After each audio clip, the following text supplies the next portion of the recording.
Om Shanti. Good morning. साकार मुरली 19 नवंबर 2025। बाबा का मीठा मीठा लेटर हम मीठे मीठे बच्चों के मीठे मंथन के लिए। मंथन शुरू करने से पहले सुख के सागर शिव बाबा की सुख भरी किरणों के नीचे बैठ जाते हैं और अनुभव करते हैं कि मैं सुख स्वरूपात्मा हूँ, सुख के सागर की संतान हूँ। आज की साकार मुरली बाबा फिर से आज फांसी के ऊपर समझा रहा है, याद की फांसी। आप सोचो ये कितना इम्पोर्टेंट शब्द होगा जो बाबा बार बार उसको अटेंशन खिंचवा रहा है। याद की फांसी, है ना। जैसे फांसी पर चढ़ना होता है तो गर्दन ऊपर उठती है, तो याद की फांसी में भी हमारी मन बुद्धि और रूपी गर्दन कहाँ? ऊपर। क्यों बाबा इतना जोर दे रहा है याद को? क्योंकि याद से ही हमारे अंदर परफेक्शन आएगा। बगैर याद के हम परफेक्ट नहीं बन सकते, इसलिए बाबा इतना ज़्यादा जोर दे रहा है ना,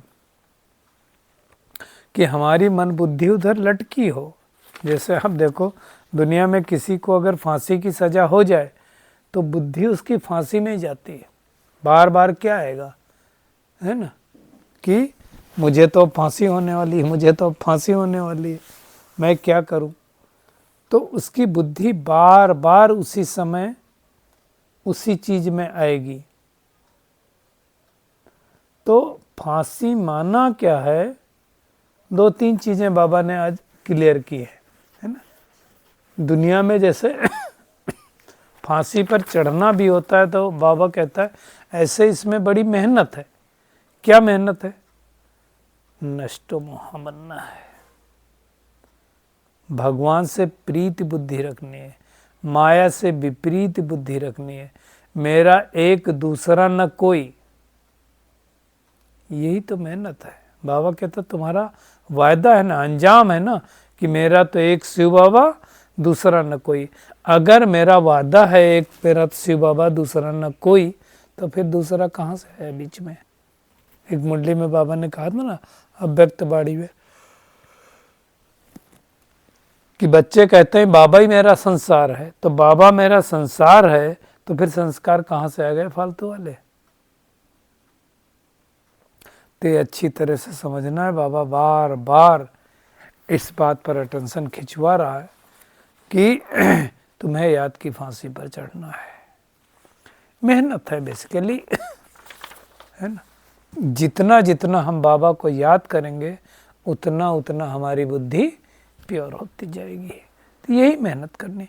और याद से ही आत्मा सच्चा सोना बनती, और तो कोई तरीका नहीं ना। सच्चा सोना बनने के लिए क्या चाहिए? याद चाहिए। सच्चा सोना मतलब तो आजकल झूठे सोना भी तो होते हैं। कहते हैं ना सोने से कम नहीं, खो जाए तो गम नहीं, है ना। तो वैसा भी दिखाते हैं। तो हमें बाबा को याद करना। दूसरी बात बाबा ने कहा कि कौन सा एक बल है जो क्रिमिनल आंखों को ही फौरन बदल देता है। अब क्रिमिनल आंखें मतलब ये तो बहुत बड़ा शब्द है, क्रिमिनल, है ना। जब जो लोग क्राइम करते हैं वो क्राइम करने वालों को क्रिमिनल कहा जाता है और बाबा आंखों को क्रिमिनल बोलता है ना। तो अगर इनसे बचना है तो बाबा कह रहा है ज्ञान के तीसरे नेत्र का बल चाहिए। आप देखो, हमारा ज्ञान रूपी नेत्र जब खुल जाता है तो बहुत कुछ समझ में आता है। अज्ञान होता है तो कुछ भी समझ में नहीं आता है। इसलिए हमेशा शंकर जी को तीसरा नेत्र दिखाते हैं, है ना। तो वास्तव में ज्ञान रूपी नेत्र न खुला हो तब तक हम कुछ भी करते रहते हैं। ज्ञान नहीं है तो अज्ञान में कुछ भी करो। ऐसे बहुत सारी चीज़ें हैं कि जिसका हमें पता चलता है तो हम अपने अंदर वो सुधार लाते हैं, और नहीं पता है तो करते रहते हैं, है ना। समझ जिसको बोलते हैं। समझ नहीं है तो हम गलत रास्ते पर चलते रहते हैं। जैसे अभी मैं आपको एक छोटा सा एग्जाम्पल देता हूँ। बहुत सारे लोगों को मैंने देखा है भोजन करते हैं और भोजन करने के बाद वहीं फल रखे होते हैं, बाद में फल खाते हैं। मैं टिप्पणी नहीं कर रहा हूँ किसी को, पर मैं ज्ञान रूपी नेत्र की बात कर रहा हूँ। अब एक चीज़ समझना है, साइंस क्या कहती है इसके ऊपर। साइंस ये कहती है कि आपने पहले जो अन्न खाया, अन्न को पचने में टाइम लगता है कितना, ऑन एन एवरेज 8 से 10 घंटे तो लगता ही पास होने में, और फल को पकने में लगता है 2 घंटे। इसको समझना। अब ऐसा अंदर कोई सिस्टम नहीं बना है कि उस फल को अलग कर ले और भोजन को अलग कर ले। अब अंदर जैसे आपका भोजन चला गया, उसके ऊपर फल गया, तो ये फल क्या होगा, देखो अब जो अंदर हमारे आमाशय द्वारा जूस निकल रहे हैं पैंक्रियाज द्वारा उसको डाइजेस्ट करने के लिए, वो ऐसा थोड़ी होगा कि फल को डाइजेस्ट करने के लिए अलग से निकले और उसको अलग से निकले, क्या बोलते हैं, खाना को। अब वो जूस निकलेगा, एसिड निकलता है बेसिकली, उसको टुकड़ों टुकड़ों में बदलने के लिए, क्रश करने के लिए। तो ये क्या होगा, ये गरीब फल तो पहले 2 घंटे में पच जाएगा, खाना पचा नहीं तो ये फल सड़ना चालू होगा, और सड़ना चालू होगा तो हमारे अंदर एसिडिटी बनेगी। मैं एक जस्ट बात बता रहा हूँ। तो क्या है, ज्ञान रूपी तीसरा नेत्र नहीं है ना, ज्ञान नहीं है, तो ज्ञान रूपी जब तीसरा नेत्र खुलता है तब बाबा कहता है क्रिमिनल पना चला जाता है। तो क्रिमिनल पना चला जाना माना समझ। ज्ञान के तीसरे नेत्र से क्या क्या होता है, चिंतन करो। ज्ञान का तीसरा नेत्र खुलने से सबसे पहली बात है कि हमें पता चलता है कि हम शरीर नहीं आत्मा है, और जैसे ये पता चलता है हम शरीर नहीं आत्मा हैं, तो हमारी दृष्टि, वृत्ति, कृति और फाइनली हम कहेंगे सृष्टि सब बदल जाती है, इवन डेस्टिनी बदल जाती है। तो ज्ञान का नेत्र कितना इम्पोर्टेंट। ज्ञान का तीसरा नेत्र खुलते ही हमारी पूरी सोच ही बदल जाती ना सोच, कि भाई हर एक आत्मा अपना अपना पार्ट बजा रही है, हर एक आत्मा का इस सृष्टि पर अपना अपना पार्ट है, हमें किसी के पार्ट को देख करके ज़्यादा टोका टिप्पणी क्यों करना है। तो ये भी ज्ञान के तीसरे नेत्र के साथ ही जाता है। ज्ञान के तीसरे नेत्र से ही पता चलता है हर एक आत्मा भाई भाई है ना। तो जब ज्ञान का तीसरा नेत्र खुलेगा तब हमारा कल्याण होगा। ज्ञान के तीसरे नेत्र से ही तो समझ में आता है कि हमें अपने कैरेक्टर को सुधारना है। ज्ञान के तीसरे नेत्र से ही तो समझ में आता है कि हम आत्माएं परम धाम में बाबा के साथ रहती थी। ज्ञान के तीसरे नेत्र से ही हमने जाना कि हम देवकुल की आत्माएं हैं। ज्ञान के तीसरे नेत्र से ही जाना कि हमारे कैरेक्टर बहुत अच्छे थे, अब खराब हुए रावण राज्य में। तो जितना जितना ज्ञान का तीसरा नेत्र खुलता जाएगा उतना उतना हम पुरुषार्थ करते जाएंगे, उतना उतना भगवान के गुण गाते जाएंगे। वाह तकदीर, वाह वाह ड्रामा, वाह, है ना। तो ये छोटी बात नहीं है। ज्ञान का तीसरा नेत्र खुलना, इसको बाबा बल बता रहा है। तो ये वाला बल हमको मिला ना, हमको समझ मिली ना। ज्ञान का तीसरा नेत्र तो हमारा खुला ना, तब समझ में आया। ज्ञान के तीसरे नेत्र को खुलने से हम सबके पार्ट को साक्षी होकर के देखते हैं। ज्ञान का तीसरा नेत्र खुलने से ही हम भक्ति और ज्ञान के कंट्रास्ट को समझते हैं। तो ये मेहनत का काम है, लेकिन ये मेहनत के लिए ही बाबा बोलता है कि तुम क्या करो, साफ साफ बाबा कहता है चार्ट रखो। सारे दिन में हम कितना बाबा का याद करते हैं, सोचो। याद की यात्रा है ना, तो चार्ट रखो। दुनिया में पंडे लोग भी यात्रा पर लेकर के जाते हैं ना, और यहाँ तो भगवान आकर के हमें यात्रा करा रहा है। इसलिए बोलते हैं जीवन एक यात्रा है। जीवन डेस्टिनी नहीं कहा जाता कभी भी। तो जीवन अगर एक यात्रा है तो इस यात्रा के दौरान कैसा हमें जीवन जीना है वो हमें समझना ना, कैसा जीवन जीना है ना। तो प्रेजेंट जीवन जीना, अगर अच्छा जीवन जीना है तो हमारी यात्रा अच्छी होनी चाहिए। इसलिए कहा जाता है हम आपकी सुखद यात्रा की कामना करते हैं। ये थोड़ी कहा जाता है कि हम आपकी सुखद अंतिम जर्नी की कामना करते नहीं। तो ये बात अच्छी तरह से समझना। दूसरी बात बाबा ने कहा है कि परफेक्ट तो भगवान छोड़ करके कोई नहीं है, क्योंकि भगवान के ऊपर कोई जंक नहीं चढ़ी। हम आत्माओं में तो जंक चढ़ी हुई, भगवान के ऊपर कोई भी जंक नहीं है। बाबा आज कह रहा है ब्रह्मा बाबा में तो पूरी जंक थी, अब भगवान ने उनमें प्रवेश किया तो बाबा कहता उनकी मदद भी मिलेगी। ऑफ कोर्स जिसको पूरा जिसने रथ दिया है उसको तो मदद मिलने वाली है बाबा की, है ना, नहीं मिलेगी ऐसा नहीं है। तो मुख्य बात हमें समझना कि आत्मा जो इम्प्योर हुई है 5 विकारों के कारण, अब भगवान को याद करेंगे तो इम्प्योर से प्योर होगी, अर्थात तो कट उतरती जाएगी। बाबा कहता है भक्ति मार्ग की कथाएं तो तुम जन्म जन्मांतर से सुनते आए, हम सुधरे? भक्ति मार्ग की कथाएं सुन के हम सुधरे क्या? नहीं, सुधरे और अनसुधरे बोलता है ना बाबा कई बार मुरली में, सुधरे और अनसुधरे की बात करता है। तो अब हम सुधरे कि नहीं सुधरे वो अब हमें अब चेकिंग करनी। दुनिया में जितने भी सत्संग होते हैं कहीं कोई हमें ऑब्जेक्ट नहीं होता है। आज बाबा देखो क्या कह रहा है, मेरी भी तो सर्वव्यापी कह करके ग्लानि किए। अब आगे जो शब्द लाया वो बहुत इंपॉर्टेंट है। बाबा कहता है ड्रामा प्लान अनुसार। मनुष्य तो ड्रामा कोई नहीं जानते हैं, ये थोड़ी समझते हैं कि ये ड्रामा है। देखो बाबा आज फिर से कह रहा है क्रिएटर डायरेक्टर ये भी ड्रामा के बस में। कई लोग फिर कहते हैं बाबा ने ड्रामा की ढाल दे करके अपने आप को छुड़ा लिया है, बाबा कुछ भी कर सकता है। अब आज देखो बाबा क्लियर कर रहा है, भल सर्वशक्तिमान गाया जाता है परंतु तुम जानते हो भी ड्रामा के पट्टे पर चल रहे हैं। अगर बाबा ड्रामा के पट्टे पर नहीं चलता होता तो ब्रह्मा बाबा की खांसी ठीक कर देता, मम्मा का कैंसर ठीक कर देता, दादी गुलजार का कैंसर ठीक कर चुका होता। तो बाबा ड्रामा के बंधन में बंधा हुआ है, एक का करेगा तो सबका करना पड़ेगा ना। तो कई लोग बोलते हैं बाबा ने कह के अपने आप को छुड़ा लिया है। बाबा देखो क्या कह रहा, बहुत सूक्ष्म बात है। जो कुछ समझाता हूँ ड्रामा में नूंद है। अभी तुमको इस पुरुषोत्तम संगम युग पर पुरुषोत्तम बनना है,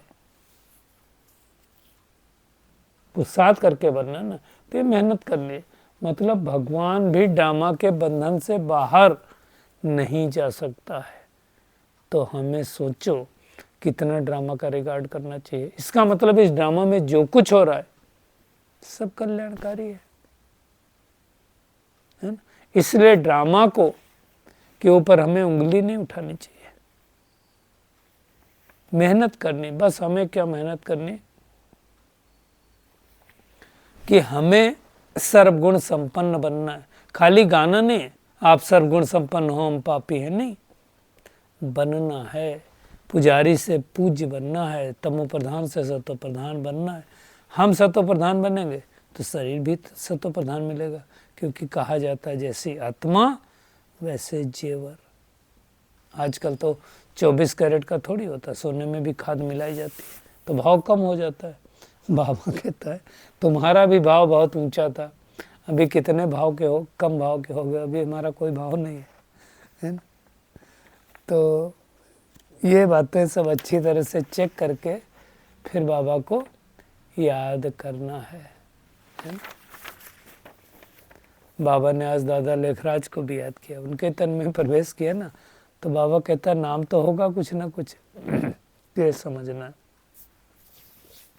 आंखों के ऊपर बहुत सारी बातें बाबा ने कहा, आंखें देखेंगी तो दिल होती कि चीज खाएं। शुरुआत तो आंखों से ही होती ना, अगर आंखें देखेंगे नहीं तो तृष्णा नहीं होगी। इसलिए दुनिया में दिखाते हैं कि सूरदास ने अपनी आंखें फोड़ ली। बात ये नहीं है, बात यह है कि देखते हुए भी नहीं देखना चालू कर दिया। तो हमें मेहनत करनी है। कैसे इनकॉर्पोरियल गॉड फादर आ करके हमें कॉर्पोरियल से इनकॉर्पोरियल में ले जाने के लिए पढ़ाई पढ़ रहा है। तो ये हो गई इनकॉर्पोरियल ईश्वरीय मिशन, जिसका काम है मनुष्य को देवता बनाना, जिसका काम है नर से नारायण बनने की कथा सुनाना। आज बाबा ने तो कमाल कर दिया। आप सोचो, बाबा देखो क्या कह रहा है, इसको समझना है। बाबा कहता है यहाँ तुम आए हो नर से नारायण बनने, कथा भी सत्य नारायण की है, सत्य लक्ष्मी की कथा कभी नहीं सुनी होगी। डबल अंडरलाइन करें। इसका मतलब क्या है कि नारायण बनने की कथा है, लक्ष्मी का नाम इतना बाला नहीं है। प्यार भी सबका श्री कृष्ण पर है, श्री कृष्ण को ही झूले में झुलाते हैं, राधे को नहीं झुलाते हैं। क्यों? क्योंकि ड्रामा अनुसार। तो बाबा सोचो ड्रामा को कितनी तवज्जो दे रहा है, तो हमें भी उतनी तवज्जो देना है। हम जिस तो राधे भी है, फिर भी प्यार श्री कृष्ण से है, क्योंकि उनका ड्रामा में पार्ट भी ऐसा है। बच्चे हमेशा प्यारे होते हैं, बाप बच्चों को देखकर कितना खुश होते हैं।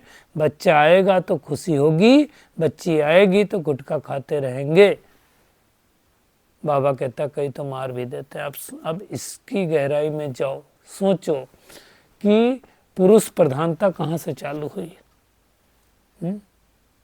कहाँ से चालू हुई? सतयुग से ही चालू हो गई ना। फिर हाँ, बोलते सतयुग में जरूर है, बाबा भी सुनाता है कि पहले लक्ष्मी फिर नारायण, सीता फिर राम, लेकिन वैल्यू श्री कृष्ण की ज्यादा है, श्री कृष्ण का नाम ज्यादा है। इसलिए बाबा भी कह रहा है कि कथा हमेशा सत्य नारायण की सुनाते हैं, सत्य लक्ष्मी की नहीं सुनाते हैं। श्री कृष्ण की दुनिया आने वाली है, श्री राधे की दुनिया आने वाली कोई नहीं बोलता है। तो ये सब बातें अच्छी तरह से समझना है। इसलिए आप देखो श्री कृष्ण के मंदिर में उनकी सबसे ज्यादा पूजा होती है। बाबा कहता है तुम भी ऐसे गुणवान बनो, तुम सोचो, संकल्प करो, तुम अनेक बार विश्व के मालिक बने हो, पहली बार थोड़ी बने हो, तो तुमको भी खुशी रहेगी। चिंतन करो कि हमको भगवान पढ़ाता है, वाह मेरी तकदीर वाह। बाबा कहता है ऐसे ऐसे विचार करते करते मस्ताना हो जाना चाहिए कि बेहद का बाप हमको मिला है, तो ये मेहनत करनी है। लेकिन आज बाबा ने 2 बार कहा, राय दिया बाबा ने कि चार्ट रखो, एकांत में बैठकर अपने से बातें करो, बैच को आप लगा के रखो। ये सारी बातें बाबा अच्छी तरह से समझा रहा है। और बातें करो कि बाबा आपकी तो कमाल है, हमको थोड़ी पता था कि आप हमें विश्व का मालिक बनोगे। ऐसे ऐसे बातें करो। देखो नवधा भक्ति में बाबा कह रहा है लोग प्राण देने के लिए भी तैयार हो जाते हैं। काशी कलोट भी खाते थे ना, खाली 1 सेकंड के दर्शन के लिए। और यहाँ तो भगवान के सामने हम कितनी देर बैठते हैं। तो ये सब अच्छी तरह से ही समझ करके हमें मेहनत करनी, हार नहीं खानी है। हार खाएंगे तो चकनाचूर हो जाएंगे। मेहनत करनी है। बाबा ने कहा कि माया के तूफान आएंगे, स्वप्न आदि भी ऐसे आएंगे एकदम तंग कर देंगे, लेकिन हारना नहीं है।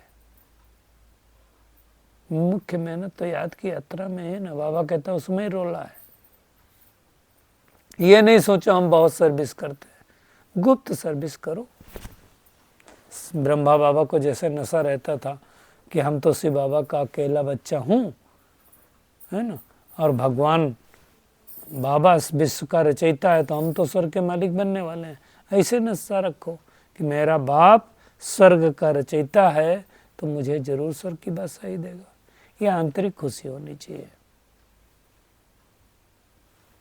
बाबा देखो क्या कह रहा है, परंतु जितना तुम बच्चे याद में रह सकते हो उतना हम नहीं। ये कौन कह रहा है? ब्रह्मा बाबा कह रहा है। क्यों नहीं रह सकता, उसका रीजन दिया। देखो अब बाबा कितना निरंकारी है। ब्रह्मा बाबा की बात है कि अपनी सारी बातें बता रहा है। बाबा को तो बेहद ख्याल करने पड़ते हैं ना, कि इतनी सारे बच्चों की देख रेख करनी पड़ती है। बाबा ने एक बात को और आज टच किया है कि बच्चों को कभी किसी से ईर्ष्या नहीं होनी चाहिए। कई बार कई लोग बोलते हैं बड़े आदमियों को ज़्यादा ध्यान दिया जाता है बाबा के घर में। आज बाबा ने उसका जवाब दिया है। क्या जवाब दिया है बाबा ने? कि बाप हर एक बच्चे की नब्ज देख करके उनके कल्याण अर्थ हर एक को उसी अनुसार चलाते हैं। जैसे आपको पता है परम आदरणीय ब्रिजमोहन भाई और उनके भाई, अब उनके भाई तो अल्पायु में शरीर छोड़े, जल्दी छोड़े, तो दोनों गए। तो बाबा ने उनके भाई को कहा तुम समर्पित हो जाओ। ब्रिजमोहन भाई को बोला तुम बाद में समर्पित हो। क्यों? बाबा जानी जानहार है ना, लिखा ना बाबा ने, नब्ज देख के कहता है। तो वो समझना है। ऐसे बाबा ने रमेश भाई और ब्रिजमोहन भाई जी ने, दोनों जी ने पूछा, तो ब्रिजमोहन भाई जी को बाबा ने कहा आप चाय पी सकते हैं मीटिंग में। उनको बोला नहीं, आपको नहीं अलाउड है। बाद में बाबा ऐसा आपने क्यों बोला? तो कहा आपका खुद का ये है, बिजनेस है, आपके पास चॉइस है, उनके पास चॉइस नहीं है। तो ये सब समझना है। आते हैं आज के वरदान पे। बेगर टू प्रिंस का पार्ट प्रैक्टिकल में बजाने वाले त्यागी व श्रेष्ठ भाग्यशाली आत्मा भव। बाबा ने कहा जैसे भविष्य में क्या होगा, विश्व महाराजन जो होगा दाता होगा, उसके दरवाजे पर कोई खाली नहीं जाएगा, है ना। ऐसे तो हमने बचपन में भी बहुत देखा है कि लोग आते थे मांगने के लिए, कोई खाली नहीं जाता था। बाबा ने कहा ऐसे ही अभी से दातापन के संस्कार ही मर्ज करो। दातापन का मतलब खाली स्थूल दान नहीं है। ऐसा भी नहीं सोचो कोई सेल्वेशन ले करके भी सेल्वेशन दे, कोई मेरी मदद करे तो मैं मदद करूं, कोई मेरी हेल्प करे तो मैं हेल्प करूं, नहीं, ऐसा संकल्प नहीं आना चाहिए। इसको थोड़ी कहा जाता है बिगर टू प्रिंस। इसको तो सौदा कहा जाएगा ना, कि सौदा कर रहा है, फिर बिजनेस कहा जाएगा। तो स्वयं कुछ लेने की इच्छा वाले नहीं, अल्पकाल की इच्छा से बेगर। बाबा ने कहा ऐसा बेगर ही संपन्न मूर्त हैं जो अभी बेगर टू प्रिंस का पार्ट प्रैक्टिकल बजाते हैं। उन्हें कहा जाता है सदा त्यागी श्रेष्ठ भाग्यशाली। तो ऐसे हम सदा त्यागी श्रेष्ठ भाग्यशाली हैं, और त्याग से ही सदाकाल का भाग्य अपने आप बन जाता है। तो चेकिंग करें, और सदा हर्षित रहने के लिए क्या करना पड़ेगा? साक्षी दृष्टा की सीट पर सेट होकर के खेल को देखना है, और अशरीरी स्थिति का अनुभव करने के लिए सूक्ष्म संकल्प रूप में भी कभी लगाव न हो। कहा ना, लगाओ, झुकाओ, पड़ाओ, टकराओ, खिंचाओ, ये कहीं नहीं होना चाहिए। संबंध के रूप में भी नहीं, संपर्क के रूप में भी नहीं, किसी की विशेषता की तरफ भी कोई लगाव ना हो। देखो विशेष नहीं तो क्या होगा, उससे आप प्रभावित हो जाएंगे, नहीं तो फिर बंधन मुक्त नहीं बन सकेंगे। तो आज की पूरी मुरली का टेक होम यही है कि एकांत में अपने आप से बैठकर बातें करनी है कि कैसे आत्मा पर जो जंग चढ़ी उसको कैसे बाबा की याद की यात्रा द्वारा उतारें, अर्थात याद की फांसी पर चढ़े रहना है। और ज्ञान का बाबा ने जो तीसरा नेत्र दिया है उसके द्वारा क्रिमिनलाई को समाप्त करना है। ईर्ष्या नहीं करनी है किसी से, आंतरिक खुशी में रहना है, गुप्त सर्विस करनी है। बेगर टू प्रिंस का पार्ट प्रैक्टिकल में बजा करके श्रेष्ठ भाग्यशाली बनना है, और सदा हर्षित रहने